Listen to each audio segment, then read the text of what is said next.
Hello, everyone. Dr. Vicky here, speaking to you from the Seeds of Transformation and Healing Center. It is time to look at the astrology of the first week of August. That's August 2024. And before we get into it, I want to welcome all the new subscribers. Thank you for stopping by and staying. It's a really beautiful community of like-minded souls who like to walk through the garden of life and stare at the stars. Seeking the meaning of life. And for all my tried and true who've been with me for years, you know how much I love you guys, and thank you for the support all this time. All right, so let's jump into August, because August is the eighth month in a year, which means that the vibration of August 2024 is 16.7.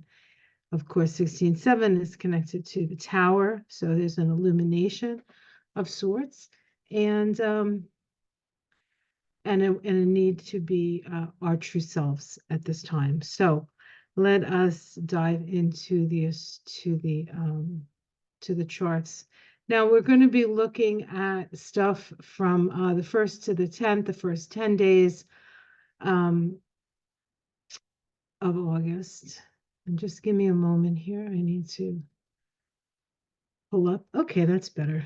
All right, so we start the month right off, right the first day, on the first, with Mars making a sextile to the North Node in Aries. That day, that vibration day is the 17/8. That's the star card. So it is a time where meditation could be very useful and very helpful.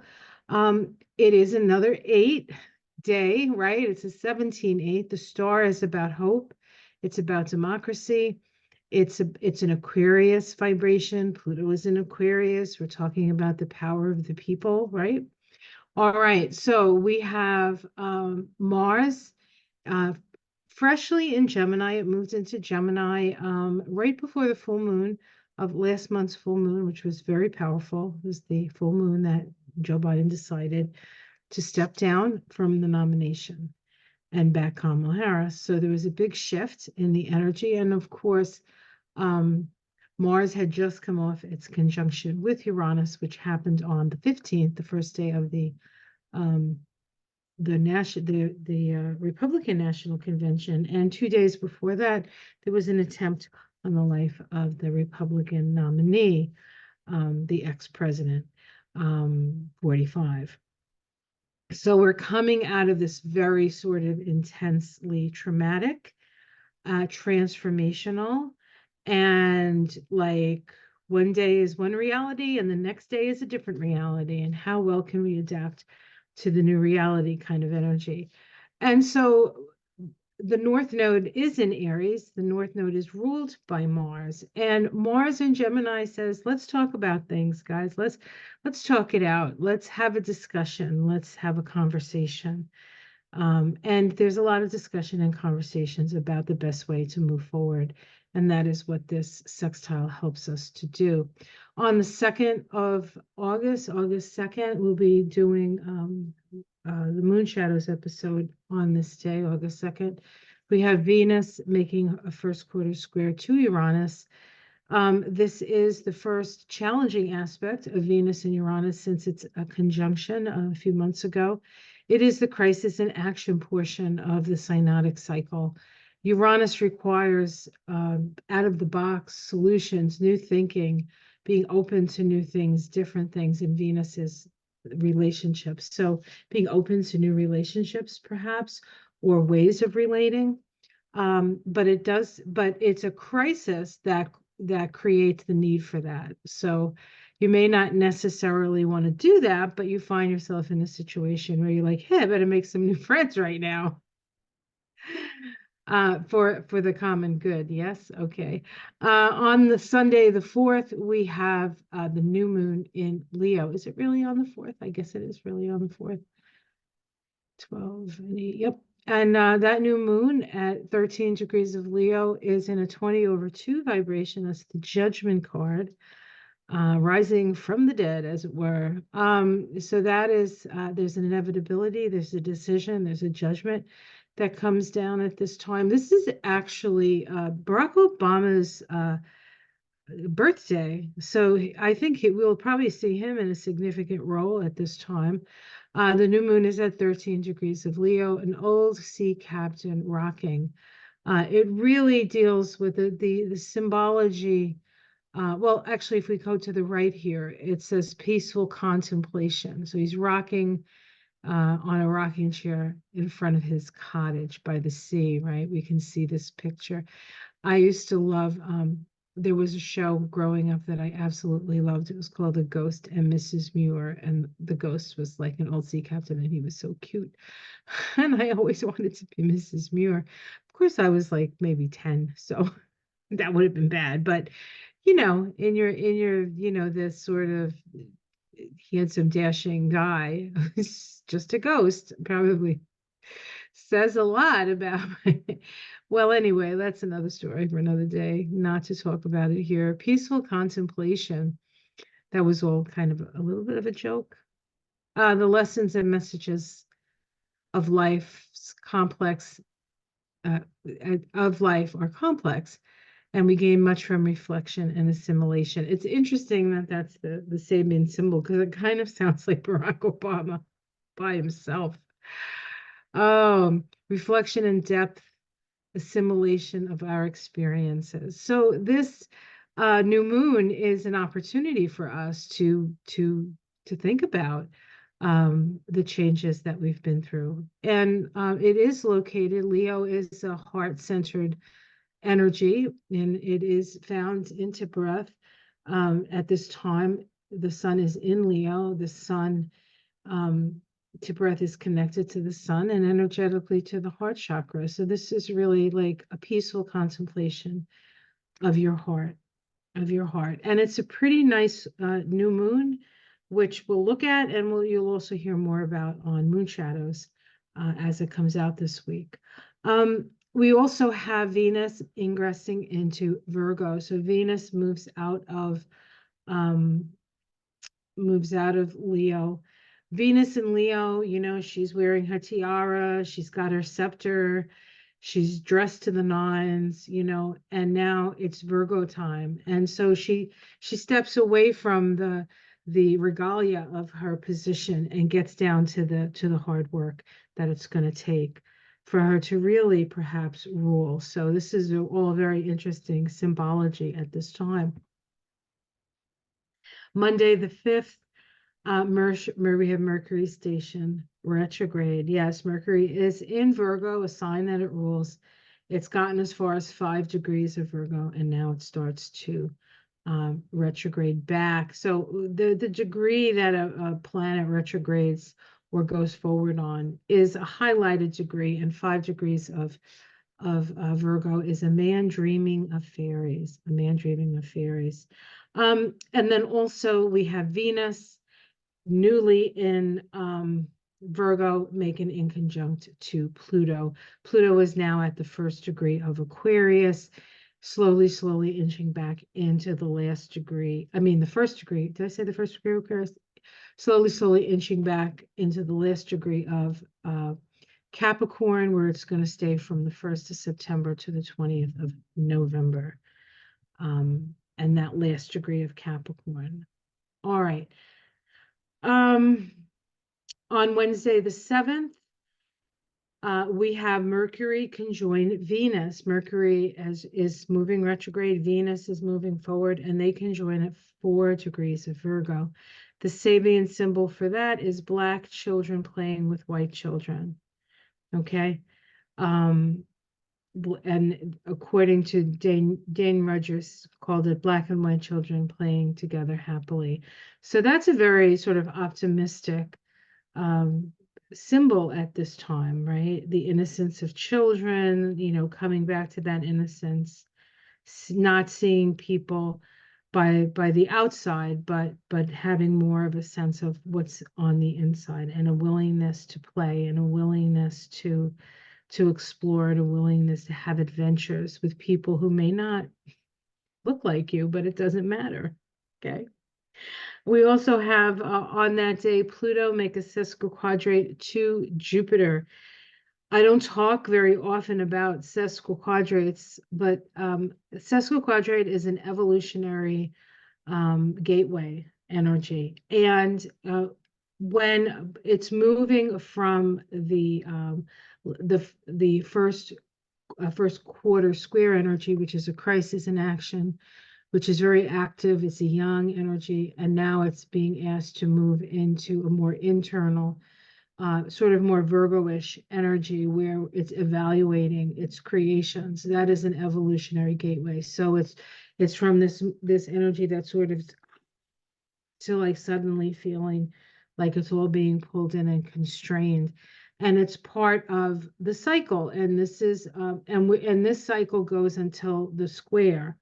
And the square is happening this, is it this, wait, hold on, is it the square?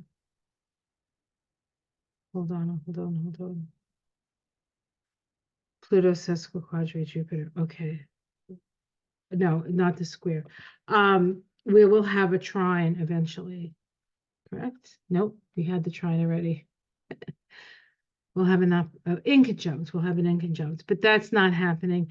Pluto Jupiter cycles are about 14 years long, and so 12, I think 12, 13, maybe 12 or 13 years long. And so when we have these aspects between one of the transpersonal planets and one of the social planets, it's affecting the need for transformation is affecting, and it's sort of pulling in the expansion. So things that have been expanding now are starting to be sort of pulled in so that we can evaluate what is really true. And then the next thing that we come to understand is what adjustments need to be made. And then eventually what the sort of the harvest of that synod, which happens in the opposition, which is not happening this year, so we don't have to worry about that. And then on Saturday the 10th, we have the sun make an inconjunct to Saturn.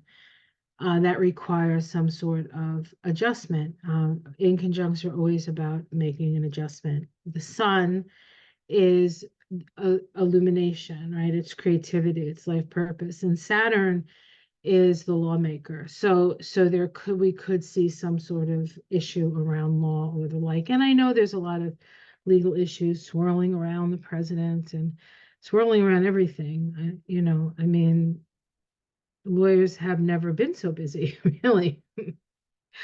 All right, so that is the week. Now let's take a look.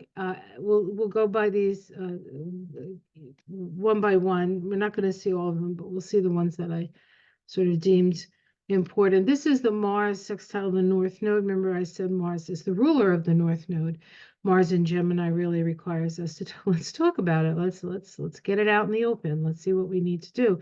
Now, of course, whenever we have a planet activating the North Nodes, it's simultaneously activating the South Node. And the South Node is in Libra right now. And so Mars is trying the South Node and sextile the North Node. The opportunity lies in the North Node, the flow from the South Node. So this can be old relationships coming back or ways of relating. We've had to let go of a lot of relating. Actually, as the South Node has been in Libra, we've had to sort of renegotiate relationships. We've also had to come to terms with some relationships that are no longer working. And we certainly can see that in our relationship to the Prime Minister of Israel. I wouldn't say necessarily a relationship to Israel per se, because I don't really think it's Israel we have the issue with. I think it's their craziest prime minister. And actually Israel has a problem with him as well, and the world does too. So we'll see. We'll see how that, this, we could hear about this at this time too. This could be something we hear about. But I want to look at Mars at 9 degrees of Gemini, a quiver filled with arrows, mastery over self.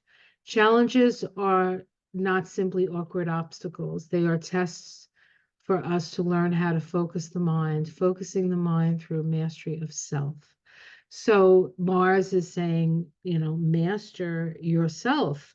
Sextile, which is an opportunity to move into the future because we're sextiling the North Node at 9 degrees of Aries, a crystal gazer, being able to see the whole picture. The mature psychic can interpret scenes and scenarios in a holistic context. This perspective is not given to one lost in narcissistic self-love and obsessed with self-protection.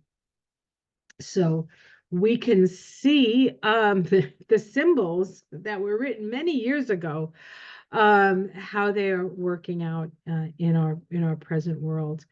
And if you notice, this is a chart for Washington, D.C. So apologies for those who do not live in America.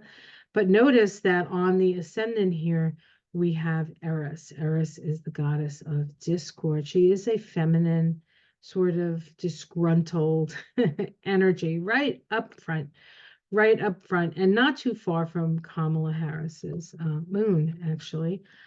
She has Eris on the moon. The moon on this day is actually on the sun of the U.S., so it's a very emotional day for the U.S. But yeah, so this is, and of course, this is the democracy card, right? The star, the Aquarius card. Friday, Venus making that first quarter square to Uranus, a crisis in action. This is crisis on action on seeds planted at the Venus-Uranus conjunction. That happened back on the 18th of May, 2024. That was a 31-4 vibration, a 5 of Wands, melee, partisanship, I guess, at 24 degrees of Taurus. The symbol was a mounted Indian with scalp locks. So an Indian on a horse with scalps hanging off his saddle. That's the symbol. And the energy, the interpretation by James Burgess, jamesburgess.com, great website on the saving symbols, among other things. He calls it channeled aggression. And so that was the initial, so like channeling your energy, because you have no choice. You have to do it for survival. That's really what the energy of Venus and Uranus seeded. That was the symbol for that seed, and at 24 degrees of Taurus. And so there is this energy of the feminine having to stand up for itself, right? Now Venus is at 27 degrees of Libra, daybreak. 27 degrees of, did I say Libra? I meant Leo. I meant to say that 27 degrees of Leo is actually trine Kamala Harris's moon and sextile her sun. So this is a good position for Venus, for her. And the symbol is daybreak, the light of a new dawn. Everything has its alpha and omega, and each part of this eternal cycle is blessed with light, being renewed moment by moment. In a crisis in action square with Uranus at 27 degrees of Taurus, an old native woman selling beads, the wisdom of the elder. And so this is maybe perhaps warning us a little bit that yes, we can move forward, yes, we can be more progressive or more forward moving, but we still have to honor the wisdom of the elders. So there is still that energy to be had. Now,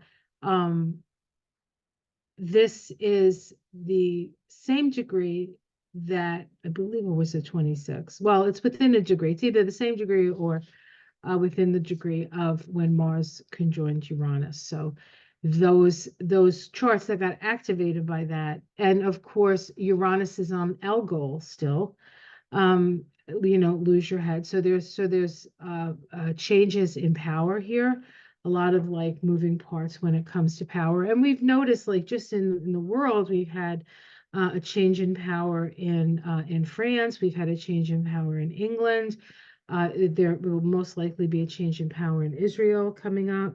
Because Israel's sun, which in Monday astrology, sometimes the sun is the leader of the country, um, has had this Uranus, Mars Uranus on its sun. Other people who had it prominently positioned, the conjunction was on Nancy Pelosi's Mars. It was opposing Joe Biden's Venus and Sun. So his values and his person and his power was being challenged by an opposing force. And then of course we had it on squaring Trump's Mars right at his MC, very public, almost losing his head to getting shot. He did not, but he's lost his head in other ways. You don't have to actually physically lose your head, although that could have happened. That could have happened. The fact that it didn't happen, and I know a lot of people feel like it was staged, and I can't say that I'm not one of them, but I'm willing to go either way on it. I don't, to me it's more important of what are we to learn from it than why did it happen in the way that it happened. And I feel like that had had a bullet meant to find his head, it would have, and we would have been in a very different situation. So it says to me that it's just not exactly the thing that had to happen, and what are the lessons that we learned from it. Perhaps his guide said, nope, you're going to have to walk through this, you're not going to get an easy out, right? So that could be it. Anyway, that's that. Sunday, the new moon at 13 degrees of Leo. Here's the new moon right here. This is for the US. It is in the house of secret enemies, so we will keep that in mind. There could be some people plotting against us. There's Venus there in the last degree of Leo. On the same day, it's going to move into Virgo, where we already see Mercury stationary there in Virgo. So it's almost standing still. It actually goes retrograde the next day. The nice thing, it's actually a pretty nice, despite the fact that it's that's in the 8th house there. I mean, in the 12th house, it is in a lovely sextile to Jupiter, with Mars right behind it. This is going to eventually conjoin. That doesn't, I think, happen till the 2nd or 3rd week. I can't remember right now off the top of my head. But this sort of supercharges this, okay? Which is I think is a nice thing. There is an inconjunct. Oh no, that's not it. Where are we here? So we have this trine. So the trine to the North Node, that's helpful. Sextile to Jupiter and Mars. Mars is, let's see, sextile the North Node here. So this is, and then of course the South Node is here, trining Mars. That all sort of connects it in its way. And it's an opportunity to learn from our relationships in the past, how to be better, how to better share here.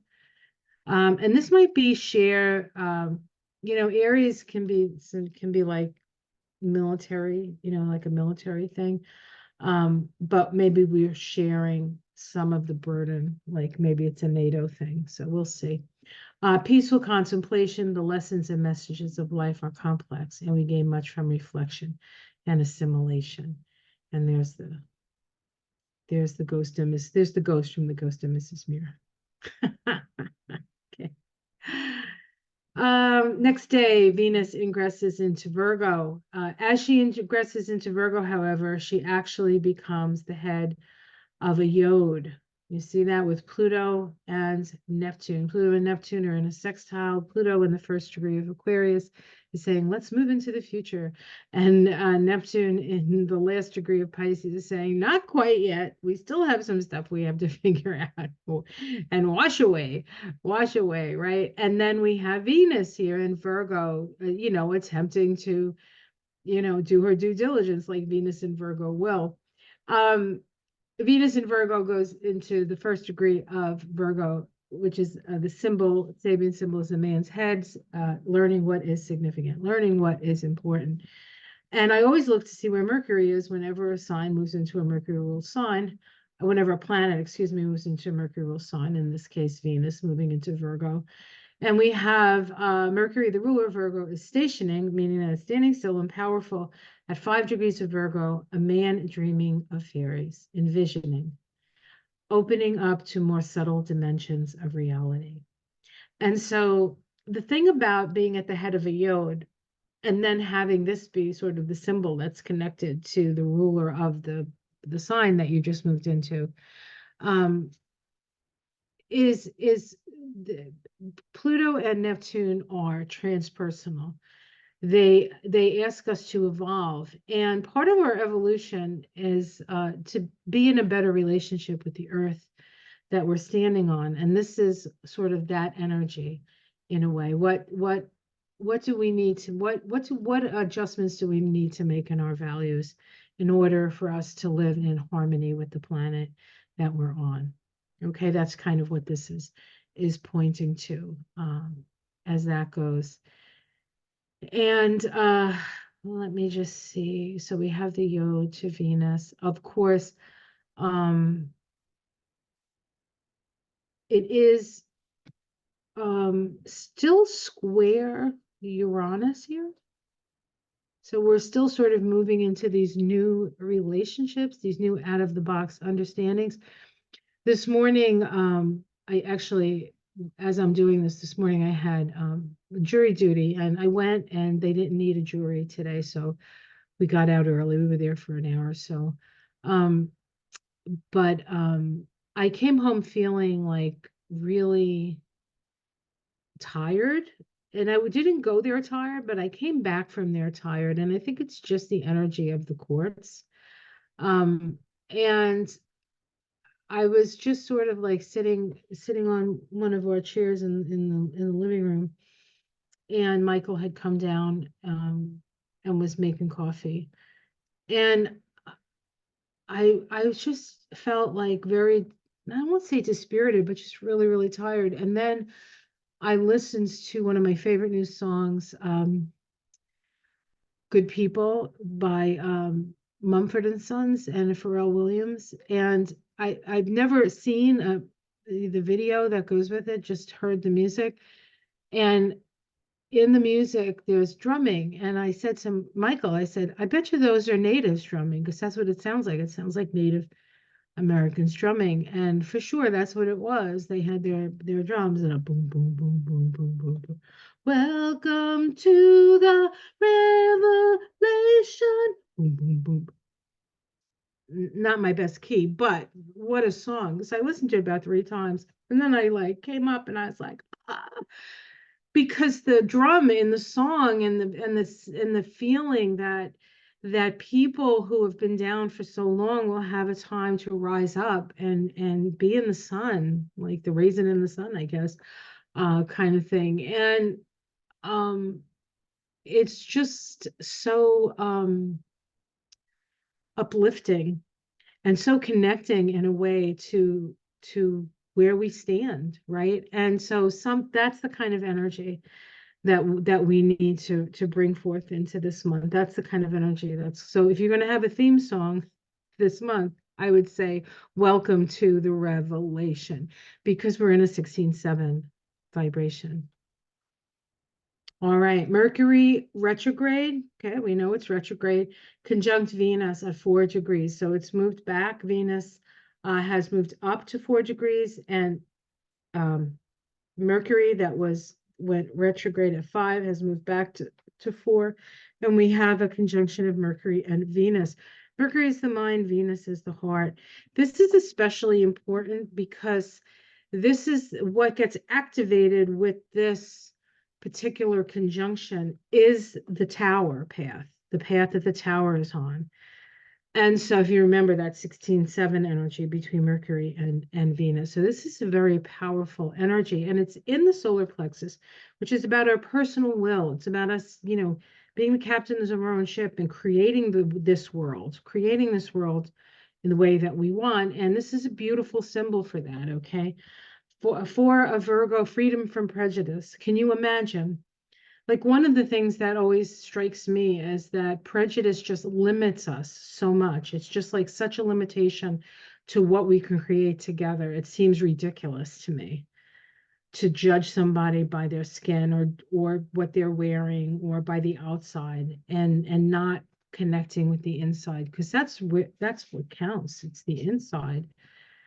And when we look with our judging eyes, we don't see that, you know. Racial prejudice is evidence of a fundamental misunderstanding of the nature of reality. This is James Burgess. Freedom from prejudicial mental constructs and beliefs. Embracing the charms and harmony within. Having our own inner strength, we are far less dependent emotionally upon our own culture and its norms and codes. In any sense, dissolves that our own race or nationality is better than another. It is inconceivable that a true seeker would carry the burdensome weight of social prejudices to do with race or anything else. We are all children of God. Enough said. Enough said. This is also actually within that yod. Within that yod, although you're not seeing it here, it's pretty wide, but it still has that Neptune Pluto energy on it. Okay. August 7th, Jupiter sesquiquadrate Pluto. Jupiter at 16 of Gemini, a woman activist in an emotional speech dramatizes her cause. Very interesting symbology for this time, don't you think? The passionate response to a deeply felt new experience, the proselytizing mind. Sesquiquadrate, this is an aspect in which we are humbled. Pluto in one of Aquarius, an old Adobe mission, the power inherent in all great human works to endure far beyond the workers' lifespans. Far beyond the workers' lifespans. So this is a little bit of an homage to the common folk, really. Now, the sesquiquadrate is a time of dealing with consequences of a lack of composure and self-restraint in interpersonal situations. Jupiter is interesting. Jupiter is often symbolic of religious leaders, so we may hear something about religious leaders. This is actually the first of 3 exact sesquiquadrates that are happening within this cycle. We have another one happening on the 13th of December and another one in April. I think it said April 17th. Let me look again. April 17th of 2025. And then that evolutionary gateway, we would have walked through that evolutionary gateway. Okay. Pluto and Jupiter can be the expansion of power, the understanding of power. But the 3 conjunctions that started that synodic cycle in 2020 did correspond to spikes in COVID. Jupiter is expansion, and Pluto can be symbolic of death. Although these sesquiquadrates don't mean that we're going to die, or there's going to be more death. There's always death, so that you can't do anything about. But it doesn't. Just because that was the initial conjunction doesn't mean that that's what manifests as it's making sesquiquadrates. Sesquiquadrates are really energies that sort of burst the ego. And so, and a need for humility. That's what sesquiquadrates do. They give us the need for humility. And so, if you're humble already, you don't think you have anything to worry about. Okay. On the 5th, Mercury stations retrograde at 5 of Virgo, a man dreaming of fairies. Here we go again. Remember, Mercury is ruled by Virgo, so this is sort of like doubling down on this energy. Opening to more subtle dimensions of reality. The vibration of the day is the World card, new beginning, endings and new beginnings. Opening up, I said that Mercury is at the head of a yod with Pluto and Neptune. An inconjunct Mercury demands that one unclutter the thought process of superfluous factors and streamline concepts so that they are structured with meaningful simplicity. The alignment of Mercury in conjunct Pluto suggests a psychological tension that can cloud your judgment, making it exceedingly harsh and unyielding. And while your imagination and ideals can be a source of great inspiration, it is crucial to maintain a clear sequence of necessary actions to acknowledge your unique quirks. And we also have Venus in the head of the same yod. So that's the energy to Venus and Mercury now stationing retrograde. Venus in conjunct Pluto during this period. Now, this is because we have Venus in conjunct Pluto here. During this period, you might find your relationships under significant pressure, revealing areas where you need to evolve in how to relate to others. So we're learning how to be better people. All right, so next week, let's see, next week we have the Mars conjunct Jupiter right here, but we'll talk about that next week. All right, let me stop the share here. All right, guys, so I hope you enjoyed that. I hope you found that helpful. For those of you who are interested in taking Kabbalah with me, we're going to be starting a Kabbalah class I said February, no, in September. I'm thinking probably we'll start in the second week. We'll give that first week a little bit of a space because that's when people are getting their kids back or people are going back to school. So I'm thinking perhaps the second or maybe starting the third week of September for that. But I will have a link below and you will be able to register for that class. I'm going to be doing a moon shadows on Friday the 2nd, the new moon in Leo. That'll be on my channel. And we also have the Mystic Sisters Friday night, 7 to whenever, 7 Eastern, 6 Central. Owner and I will be doing our Mystic Sisters live, and that'll be on my channel. So you'll be able to find that. All right, guys. Well, take care of yourselves. Be careful out there. Much love to you all. Namaste.